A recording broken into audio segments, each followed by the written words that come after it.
folks? Welcome back to the Podcast Digest. This is Dan Lizette. This is episode 104. Thank you for taking a little bit of time out of your day to come back and check out another great show. I'm back on the interview conversation front.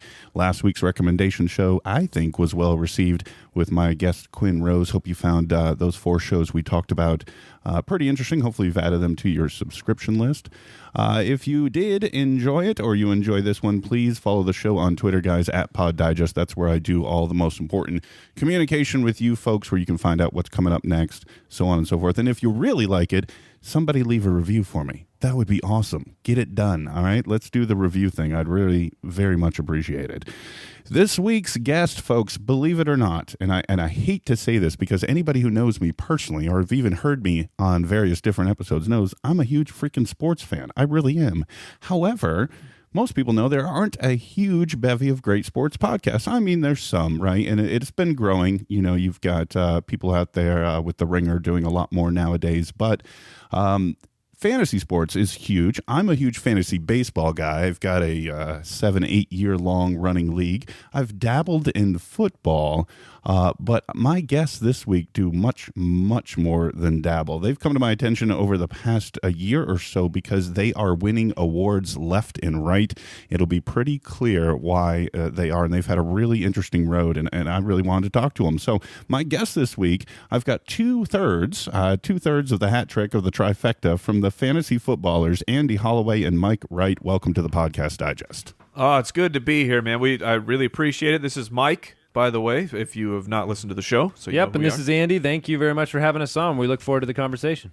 Awesome. Well, gentlemen, I met you guys in Chicago very briefly at Podcast Movement in the lobby one day, and as I mentioned, but even before Chicago, you guys had came to my attention with the podcastawards.com victory, and then obviously had a wonderful evening as the People's Choice winner at the Academy of Podcasters as well that evening in Chicago. So I said to myself, geez, these guys are doing amazing stuff. I got to take a listen.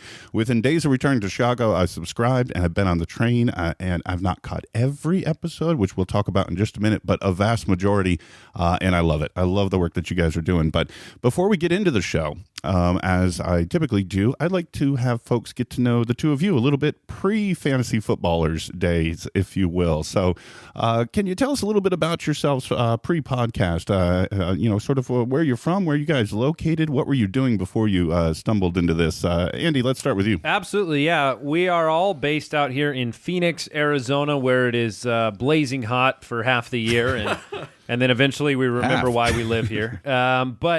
But yeah, we're all out here in Phoenix. We actually, all three of us actually met one another. We met Jason and myself. We worked for a company that Jason owned doing game development. And so that's where we met Mike, and that's where we all got connected to start with. And so we worked for that company. I worked there for 8 years.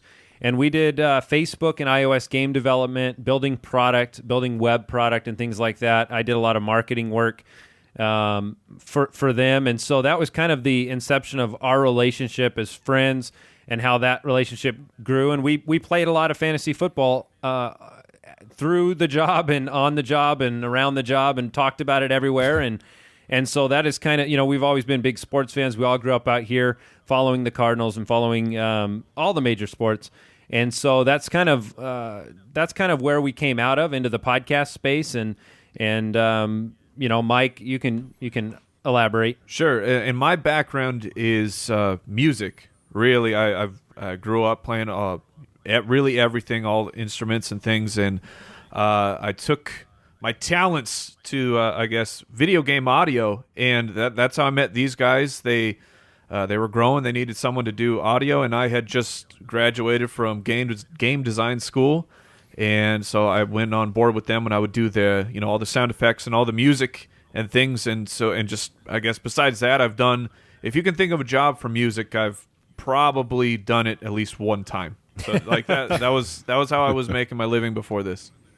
So you guys all work together, game development studio. Yes. Right? And you're big fantasy football fans playing together. How do we get from that? Because I play fantasy sports with a couple of people I work with well. In fact, most of the baseball league I was referring to is guys from work. But I've never thought about getting together with those guys to start a podcast. So take us from we all play together to, hey, let's start a killer show. Yeah. Our league was very, very committed, and we always try to kind of one up the level of competition each and every year. And one of the things that Mike and I got going was a podcast for the league only. So only for the 12 teams in the league, and this was someplace we could come on and we could kind of mock one another, talk about the things that happened in the league, all the very fun core components of a really good fantasy league. And that was the purpose, just to entertain the league, just to make the league more engaging. You know, we're talking about fantasy football here. And so the other piece of the puzzle was we had been digesters of podcasts for many, many years. And in the fantasy sports space, a huge marketplace, we saw a real opportunity because we felt like there were a few shows that were both high quality and entertaining, had good information, but there weren't a lot of them. And so that was something that kind of stuck out to us for years as we were consuming podcasts and things like that. You know, being myself very entrepreneurial, that's been my background. I've worked in web development since I was 17 years old.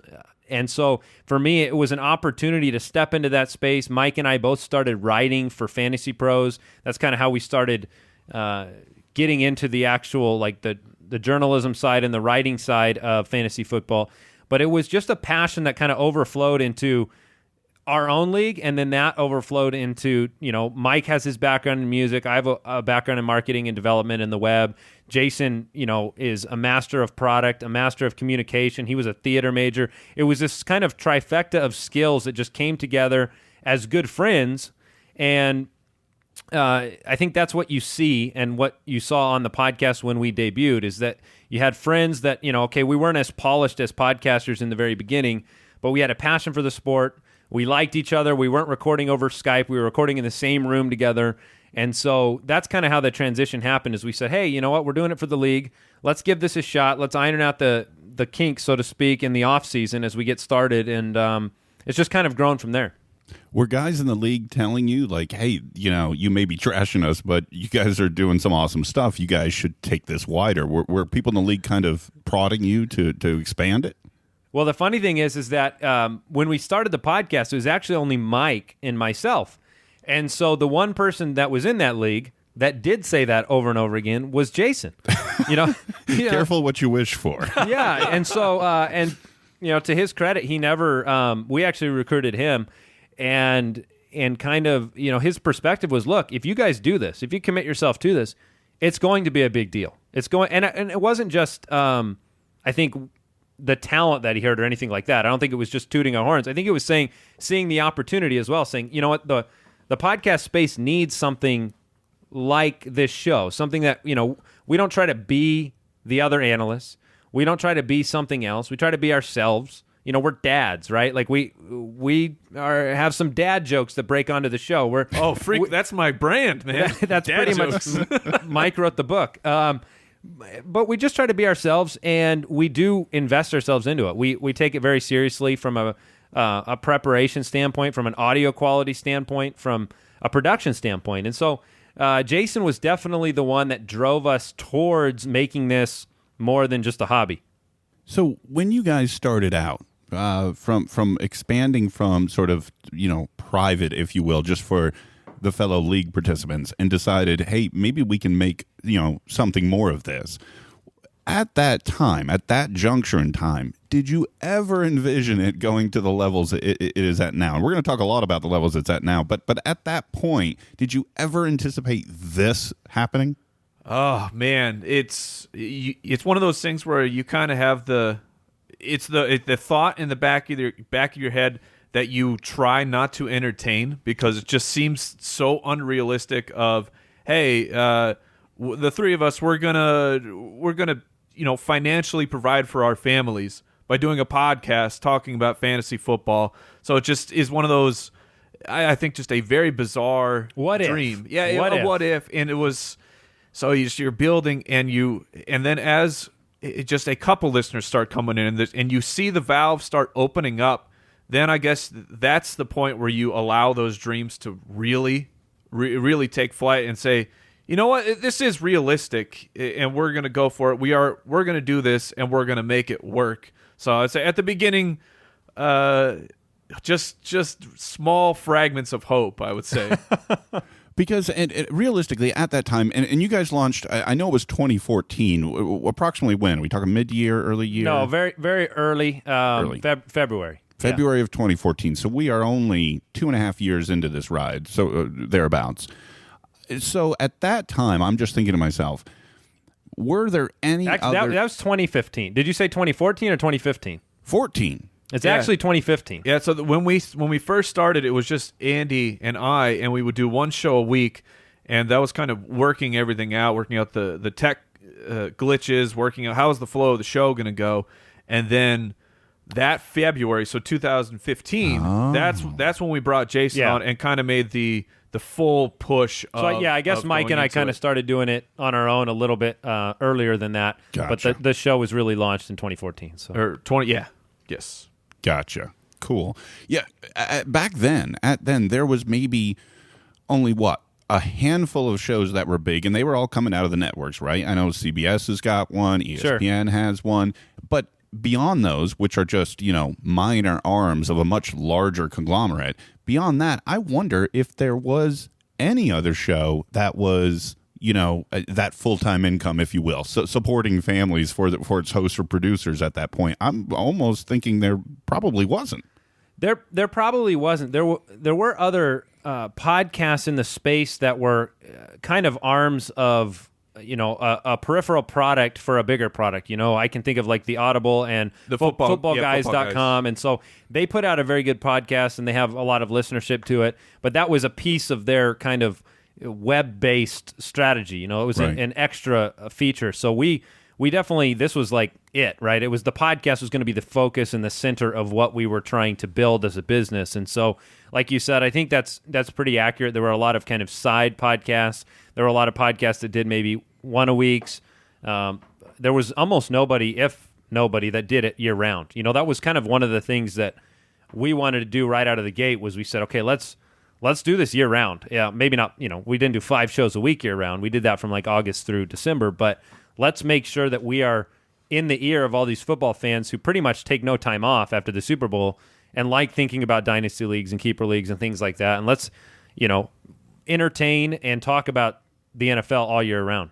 So the three of you start the real version, if you will, February of 2015. At that point, was that a weekly show?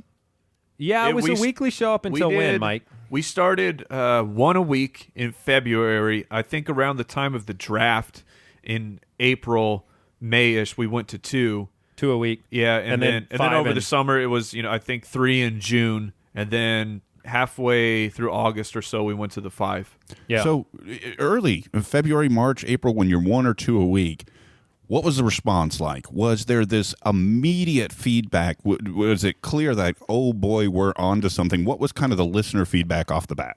I think in the very beginning, it's funny to think back to that. We would be rejoicing if we got 1 or 2 questions from actual fantasy football players a week that we could answer on the show. So I remember thinking, okay, we're going to have to make up some questions for the show for the show this week from different fake listeners. But it didn't take too long for the response to be there. And the response was kind of the same across the board, which was, hey, you love football the way we love football. I'm so happy that I have something to listen to that's fresh about fantasy football in the off season. Keep doing what you're doing. And so that was kind of the initial response was you had the hype around just, the NFL draft so soon and free agency so soon. And here I have something to listen to once a week. And before you knew it, they wanted more than once a week. So as that growth started happening, this is when things started, I imagine, things started turning in your mind, right? In terms of not just more days, but you guys have expanded in so many different areas. Besides more shows over last summer into last football season, what were some of the things that you guys started to add in, started to build out on the website in terms of features? Because there's so many different things that you guys now have your hands in. I think the biggest thing we started looking at was video. The video portion of the show. That was a tough decision, too. Yeah, and because at the beginning, it adds a huge amount of time to the recording, where a podcast is, you don't have to worry about people looking at you. You just hit record and you go. Video is much, much different, but we kind of evaluated that space as well. And there is a big lack of fantasy football information on YouTube. And so we thought, okay, well, we're already making the content, of the podcast. Let's get a different way for people to consume. So we took our first steps, I would say, into the video towards maybe the middle of the summer. Yeah, I guess the other things that started going through our head too was, we always had this mindset, and still do. Realistically, we have this mindset of, every new listener is important. Yeah. And part of that was being very active very early in social media and responding to people and listening to people. And Mike has been the biggest champion to that endeavor on our end. And obviously there becomes a point in which, you cannot one-to-one with every single listener. But we try to be as active as we can. We try to be as realistic with people as we can, but we try to get back on social media. The other thing that we started working into the process was, from a business and financial standpoint, is we started putting a submit a question form on our website, and we gave people the opportunity to guarantee a response directly from one of us by supporting the show, by donating to the show. And so we would basically take the pool of questions that came in for free, and we'd answer as many as we could on podcasts.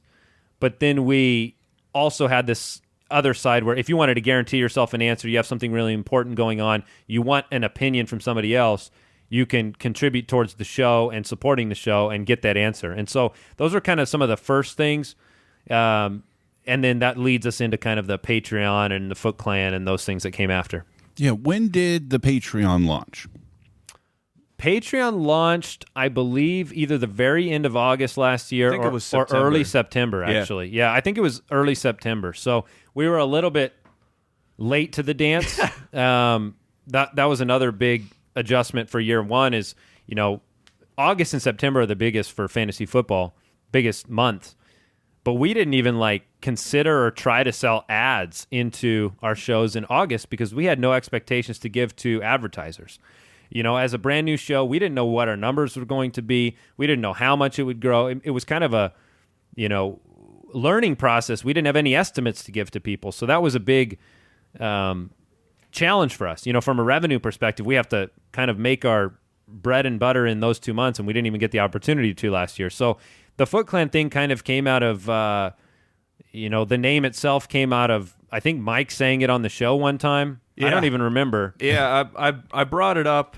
It was one of those I'm falling asleep moments because I was thinking about I'm a big fan of Jim Rome, and he calls his listeners the clones, and all these people, they kind of have a something that unites everyone who listens to the show, and you feel a part of a group that actually has a name. You're not just, oh, hey, I'm a fan of this. You're like, no, I'm part of the Foot Clan. I am in this with them.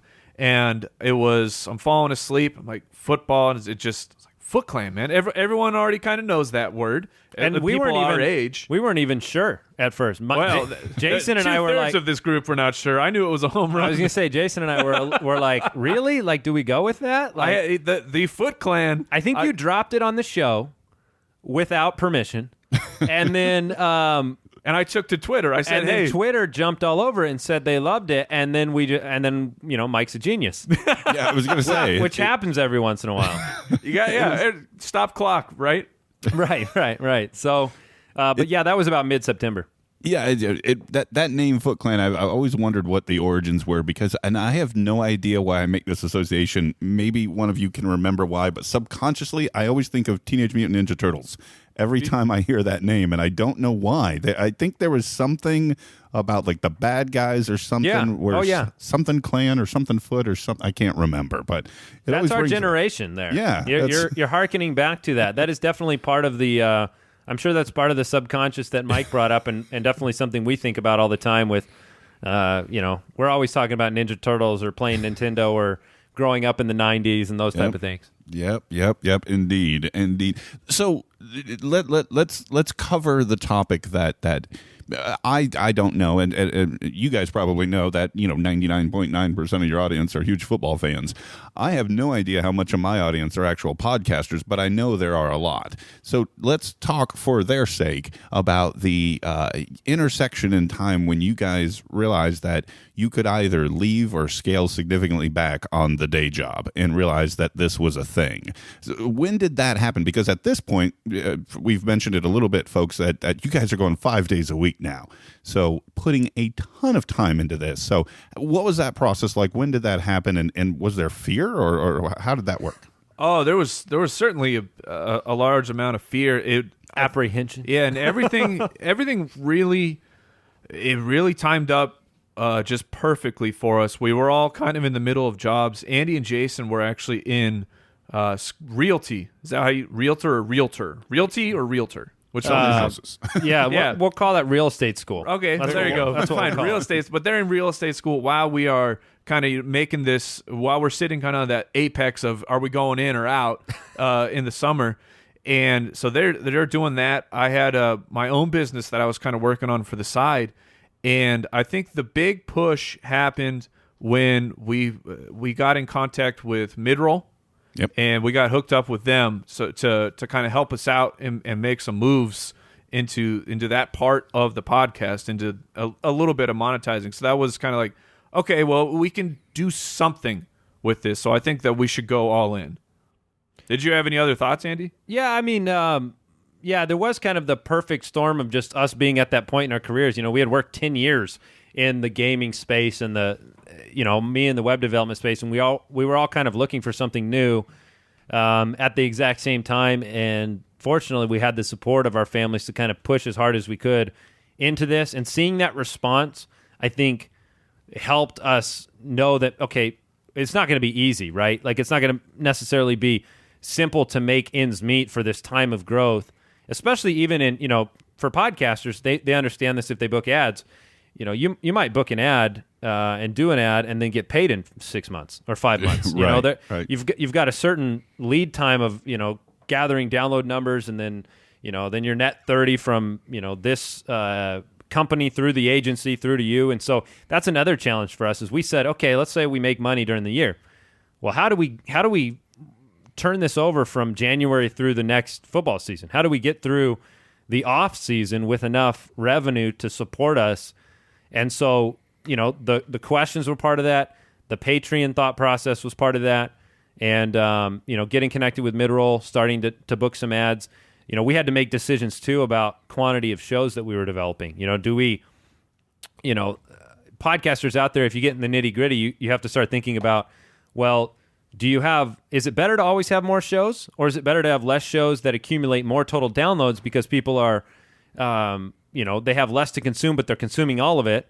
And so those thoughts have to go through our head too, saying, okay, maybe we're actually going to make more money if we did 3 shows versus 5. We obviously settled on doing more based on kind of seeing the response and how much people wanted to listen to. But all those thoughts started going into the equation for us as we were building kind of a routine for the podcast during the season. And, Mike alluded to the video, getting on YouTube, building some revenue. It's not a big driver for us from a revenue perspective, but it is good for the brand. Having that approach of, hey, every new listener is important. That was a piece of it, right? Like, we got this content. We have this content. Why is it not everywhere that it could be? And then, going from there. And so it was a trepidatious path to the point, and, we still go through those decision-making processes of how do we wrap around the season and what do we make our money on. But in the beginning, it was certainly a scary thing for us. We all have kids. Ironically, maybe weirdly, we all have 3 kids that are almost the exact same age as each other. So we've got 9 kids across 3 families that we're trying to support. And so I think we just came to the point where we all wanted to dive in. And we all said, hey, you know what? If it doesn't work, we'll get other jobs. We'll figure it out. But let's give this a go for for 3 or 4 months and see if we can get there. And that was the fall of last year, 15. Sure. And obviously, or correct me if I'm wrong, it appears from the outset that the reception has been awesome and that the accolades are coming. And obviously, like I said, you guys have 2 to 3 ad spots a show. Is that right? Yeah, generally we try to max out it. If we were to book a show all the way, we would book one pre-roll ad and a couple of mids. Yep. And so, that's kind of the maximum we'd want to book on something like that. We've done some things that were unique this year where we have, somebody who's sponsoring the actual studio. So you'll hear that on the intro to the show, which has been that's a good residual type of situation for us as we try to build support for the show. And, it really comes down to the listeners. The listeners are who we do the show for, and they've been extremely loyal to the brand and to us. I think they can sense the fact that we're trying to produce high quality content that helps them not just win their league, not just like make money in their league, but enjoy what they're doing. We're committed to being like a family friendly show, so it's very, very open for dads or moms to be listening in the car with their kids and not worry about the fact that there's 3 basement dwelling sports fans that are talking disparagingly about women or using profanity or those type of things. And so the response of the listeners has really been what has driven the baseline. And the Patreon, that serves as a good baseline for us as we can try to make ends meet with the podcast, as Patreon at least offers you that kind of monthly residual support that we reward within Patreon for our listeners. And so that's kind of the foundation of how we built the kind of business side. Well, let's move off the business side a little bit, because what I want to talk a little bit more about is the content side. And what I mean by that, quick story, maybe you guys are familiar with this guy's show or this story or whatever. Tom Merritt with Daily Tech News is a show I've listened to for a very long time, and he has talked about on a number of other shows about producing a daily tech news show and what his workflow is like to be able to put that out there. Now, he's got all these RSS feeds set up, and then he goes through these different drafts and does this last-minute review right before he hits record, and then the post-production process. You guys going 5 days a week covering a huge news cycle, especially this time of year between injuries and results and all the games and all the articles. And take us through sort of a regular weekday at this point in the year, and what sort of, how is the division of labor set up? How do you guys attack this to bring all this information in each episode? Sure. So like a normal day. I'll walk you through my normal day, and then Andy can talk to his. So right now I'm the content person because the other two guys have a skill set that they are using to propel the show and the business a little bit further. So right now, I'm going through all the news and just trying to get the show for the next day prepared. And that's, like you said, that's digging through articles, that's doing research on certain players, setting the whatever topic we've agreed we're going to talk about, and getting that ready. And then, so once the show is recorded, then as the audio guy, I go through. We actually don't do hardly any editing at all. I just I think I cut in just a cleaner version of the intro music, and that's really about it. Our show is more formatted as a like a live sports talk radio. So when we say something dumb, you laugh at the person and then you move on. You don't go and edit it out. Was that the vicariously comment this week? I heard, was that? Oh yeah. We definitely don't. Oh yes, okay, we definitely don't cut things out from Jason. The only way we cut those out is we cut them out into separate files and save them on my hard drive so I can pull them up later. And I love it. You guys just call each other on. It's like, that's not vicariously. That's not what that means. Yeah. Actually, that's what someone said on YouTube today. They said, you guys team up on Jason a lot. I think we team up on each other a lot. I mean, all for our different things. But yeah, Mike runs so much of the content in terms of preparing. No show. We've never done a show without a show doc. That's one of the things. We've always had a show doc so that we can be very structured in the fact that it doesn't mean that you can't tangent a little bit, but I think that's one of the things that listeners appreciated in the beginning is we also don't lose an entire show to a tangent. We're moving on to the next relevant part, so you're always getting high-quality content from the show. And so Mike's building those. That process is kind of, and we all contribute to those. Sure. That process is like, we kind of wrap that up right before we do the show, make sure that we have all the latest news, we're not missing anything, we have all the ads in there, we're not missing any important stats or things like that. And then it's kind of like as soon as the show's over and the post-production's done, you kind of are starting the doc for the next day and contributing things to it, right? Yeah, I'm running the next doc. I'm all over the social media, answering questions, just with all of our different avenues. I mean, we we get people send us questions on Snapchat, on Instagram, Twitter, our Patreon, our website. I mean, there's all these different avenues that people send questions in, and we try to get to as many as possible. So that's, I would say, after the content is done, that's probably my biggest responsibility right now while we're in this off-season time. Yeah, and I would just say, when the show is produced, we have the audio side, but then because we've committed to the video, that's kind of a big process from a time sync perspective. We have, we have to edit the video and then encode the video and then upload the video to YouTube. And then we also upload and distribute that video to the Fantasy Sports Network as well. And so that process, just by nature of, internet speeds, is kind of a 2 or 3 hour process from start to finish, not always an active role, but you're kind of there waiting to get that part of the day done. I do all of the website work for us, so making sure that, well, we also have somebody else that helps us now. That's the other thing, is we have Brooks is a guy that he started off actually as a listener league participant for us, and started helping us with things like tagging and describing our YouTube videos, helping us keep up on some social media and making sure tweets get out, alerting people about things. You talked about this other podcast, I think you said Tom Merritt was his name, where he's got the RSS feeds and things. Automation is a big part. We're all about trying to be as efficient as we can. And so for our YouTube videos, we're auto-posting to our website. We were paying attention to all the different ways that we can be efficient as a company and answering questions. We use Slack to communicate with Brooks and with each other and make sure we don't forget things. It's kind of harder now in July and August than it is from September through December, because September through December you have actual games taking place and we have a very strict routine of what the show looks like on a Monday and a Tuesday and a Wednesday and a Thursday and a Friday, whereas now we're kind of creating the content from the ground up. It's not created for us in part by the NFL. It's all from the ground up for us. And so this is kind of the more intensive period, at least to me, given you don't have games you have to review and watch. But it's just a little bit different at this time of year. Yeah, I was going to ask, so once the season starts, is there a little bit of an exhale? Because, once draft day's done, I mean, obviously there's still a ton to talk about, but it seems like it would be, to your point, the story's more self-present, if you will, than necessarily now. Yeah, I would definitely agree with that. There's definitely an exhale.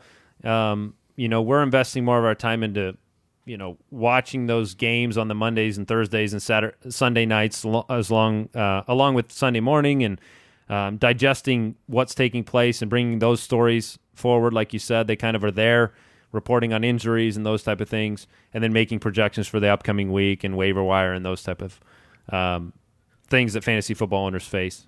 So during the season itself, are you guys just all red zone all the time, or are you dividing games for full viewing, or kind of how does it work in season?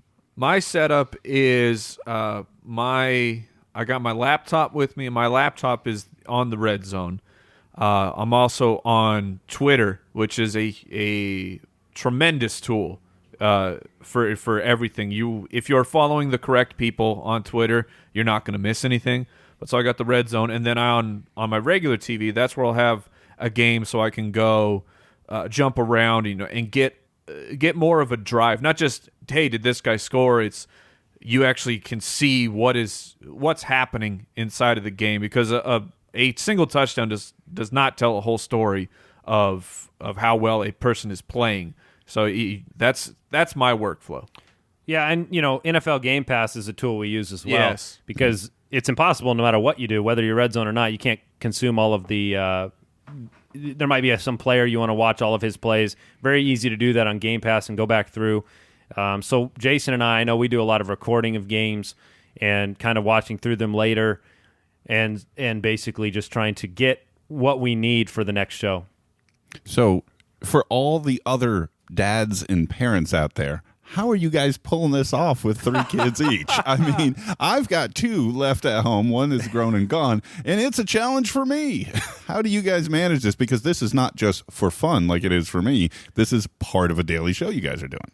Well, that was one of the top priorities we set forth when we started this. Is we did not want to sacrifice our ability to be there as husbands and fathers for our kids, and so we kind of realized the fact that there'll be demands on our time outside of the normal 9 to 5 with the football season, and so we make effort during the regular week to pre-record a show. Last year, what we did is we'd record 2 shows on Tuesday.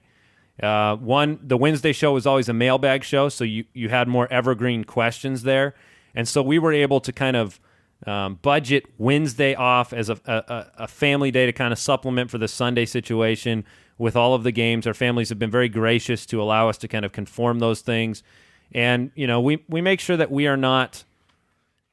Once you start to have success, no matter what you're doing, fantasy football, podcasting, or other podcasting, or any other business, opportunities start flowing. We'll get calls, opportunities, things like that. And one of the things that we've had to learn is to say no and be willing to say no and know what exactly we want to be and what we want to accomplish. Because when you start having success, we could have started, we could have made other podcasts, DFS podcasts, could have partnered with different networks, could have built more websites or sold more products and bit off too much that would have cost us as dads and as husbands. And so that's been a very high priority for us. The bottom line is not the most important thing for this. The bottom line is creating a high-quality product that we're proud of and being, facilitating lives that we're proud of too, to be honest with you. And so it is a challenge. You bring it up. It's hard to balance and juggle those things. But honestly, last year, what it was we would kind of fill in for one another in those situations. When one of us has something going on with the family, there's 2 other guys that can answer that question that comes through on the paid question form on the website, or get the doc going, or things like that. So, without 3 of us, and now 4 with Brooks sharing the load, it would be very hard.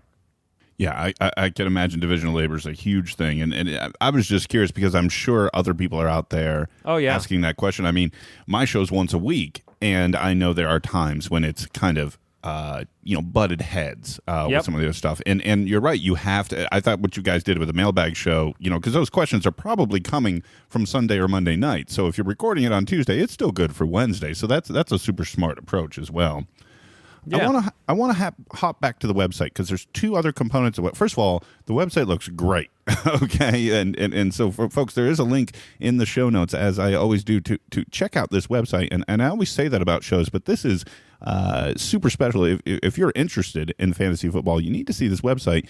You mentioned earlier, one of you said very early on that sort of this was a core podcast, that was sort of the primary thing people could be attracted to. But there's so much more on the website here, and I'm curious. The articles tab at this point, you guys have so much information in there now. How did this aspect of the website grow and become a significant complement to the podcast itself? Yeah, the articles are really new for us. It was something we really wanted to do last year, but realized that it was something that we had to take our time on to do it right. And so what we have is we have a group of vetted volunteer authors that have come forward. We put out a call on the show and we said, hey, do you want to contribute?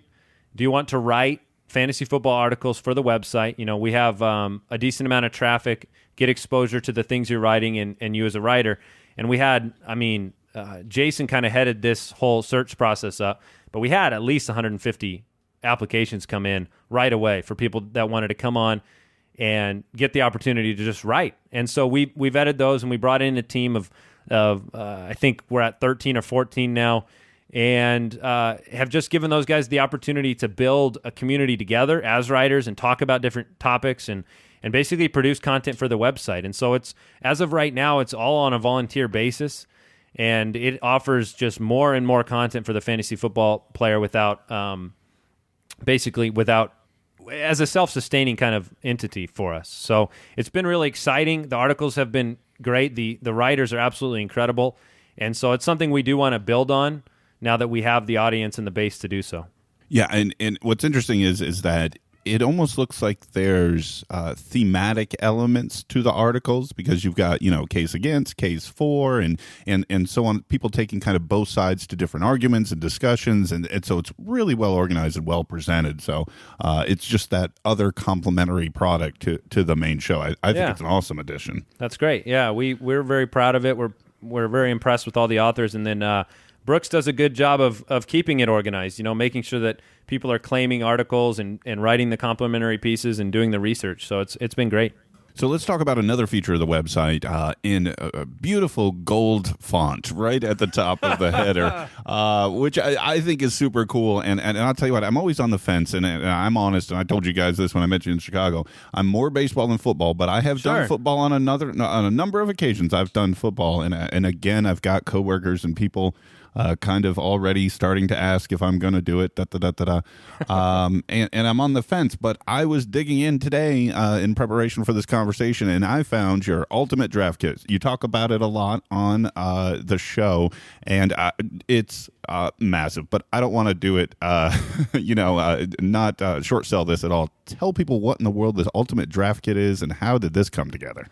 Sure. Over the off season, we're looking forward of how can we make sure that people have our information and they can, because they want it for their drafts. And we were asked last off season of, hey, do you guys have a draft kit coming? It's a pretty common thing for any kind of fantasy football entity. They have their draft kit, and we knew that we didn't have the bandwidth to get a product that we felt good about. They were like, it's a quality that we can put our name on, so we had to pass last year. But coming to the off season, I mean, we spent months getting this thing ready, and it's full of, for fantasy football people, it is really full of anything that you're going to want to know to be ready for a draft. Just rankings, how we have broken down those rankings from a full statistical background. Players that we're targeting because we think it's a sleeper, a value, a bust. I mean, really, any tiered rankings. Just if you videos, and that was a thing that I think that we kind of had a little bit of an advantage over some other draft kits out there. Is we have a professional video setup, and we said, well, let's use that. I mean, and this thing it's a living document on the web. So when we make a slight tweak over here, boom, once the cache clears, that they get our update. It's not a printed material that goes out of date quickly. So players who have been in on it all summer have seen our thoughts changing, what injuries have affected certain things. But so, I mean, the gist of it really is, this is what we are going to use for our draft. We made a product that we want to have, and get it to a place where that it's consumable and usable by the people who support the show. I think what's super neat about this, and it was brilliant to do this, you guys included a bunch of, I guess, reviews and Twitter feedbacks on it, and some of those in there I can really appreciate. Again, more from the baseball perspective, but when somebody talks here about this as a far superior value than a $12 magazine, would be out of date in a week. People talk about, I do this pretty much myself every year, but I'm accumulating it from sources a lot less trustworthy than you guys, and all these like legitimate points. I know how many times, like I said, this 8-9 year baseball league I've been doing, now it's a lot more internet-based, PDF print, it's, printouts and what have you, but I don't know how many magazines I've bought and sit down and rip out pages and highlight and do all this stuff in preparation. And the idea of this, that you guys are providing this just one-stop shop in a living, breathing form that can be kept current is awesome. And it sounds like you guys got a lot of good reception from it. Yeah, the response has been really, really good. And that's another piece of the puzzle here is we've been, once you purchase a draft kit, we ask you for your feedback on it. I mean, we're listening to how can we fine-tune this thing to be the absolute best. We've added a ton of things since it's come out based on user feedback, whether it would be, the way we design printable cheat sheets to auction values that weren't there in the beginning to just different features in the kit itself. And we want to keep making it better and improve it. And, we're just like what you were saying. For years, we were consuming all of this content. We were listening to the podcast or buying the draft kits. So we had this kind of 10-year run of, hey, I would really love to see this or that. And that's what we're trying to build. And it's not, it's not perfect yet, but we think it's more than more than a great value compared to what's out there. Yeah, that's the other thing I noticed in a lot of those reviews. People almost felt like they ripped you off because almost as if they didn't pay you enough, which I think that's great feedback. When people really feel like they got their money's worth, that's got to be a good feeling for sure. It is, yeah.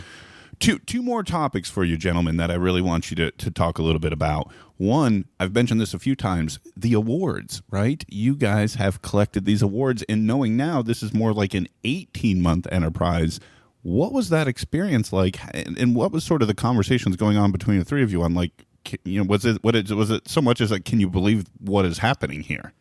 Yeah, there was a lot of that, and it was for me, like, this was I think I kind of spearheaded the podcast awards. I mean, I was all in on it. I like trophies. We're sports people, right? Yeah, I mean, that's so true. if there's a competition, I want to win. And it was they take place in April, and you're like, man, that kind of sucks. I mean, we still had football podcast. We still had a good listener base, but it's not like it is during the football season. So it was, can we act? Do we even have a shot to do this?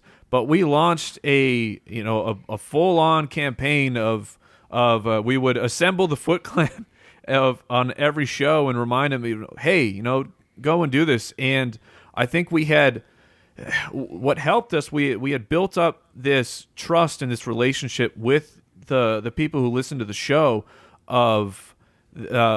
We helped them during the football season. They know that we make ourselves as accessible as we possibly can.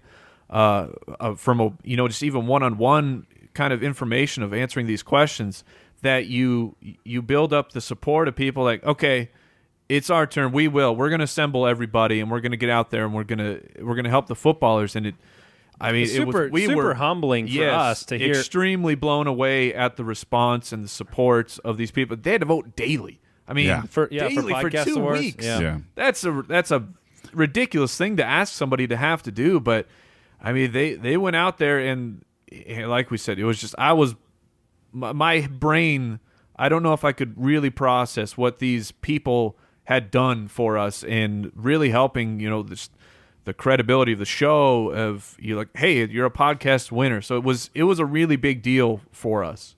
And I'll tell you what, yes, podcastawards.com. Heck, I was nominated for one of those, which is great. And like you said, and that was a very nice process, the daily awards. And I know Todd Cochran from Blueberry is behind that, and he's talking about some changes for upcoming years. But the Academy of Podcasters was an in-person award ceremony with some of the biggest names in attendance.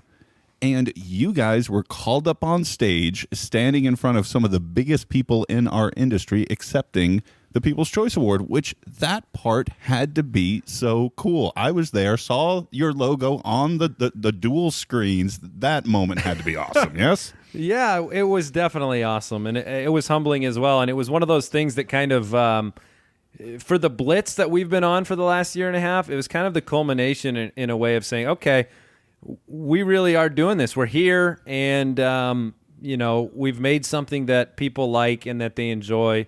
And I think, for the family and friends that said, wait, what do you do for a living?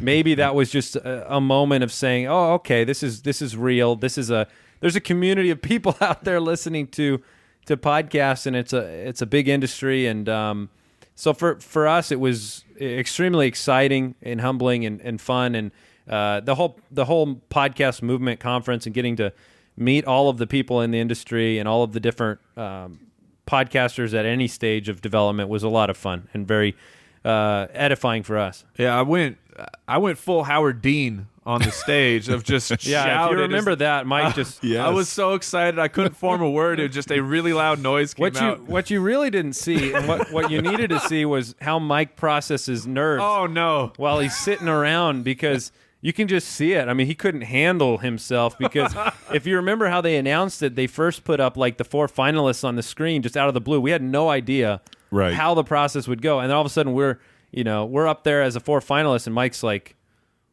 we thought this would be the fantasy footballers with 2 guys here on out. Mike would be gone because he was just having a fit of nerves, wondering. So it was exciting. It meant a lot to us, and it's certainly a reflection of the listeners that we have.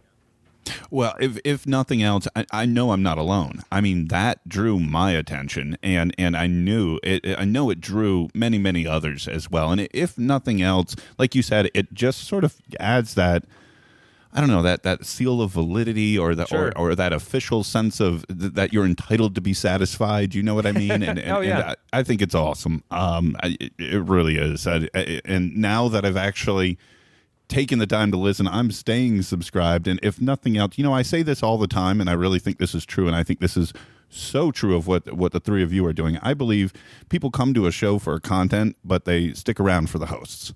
I always believe that, because you could have a huge fantasy football fan, but if they don't like you three, they're not going to keep listening.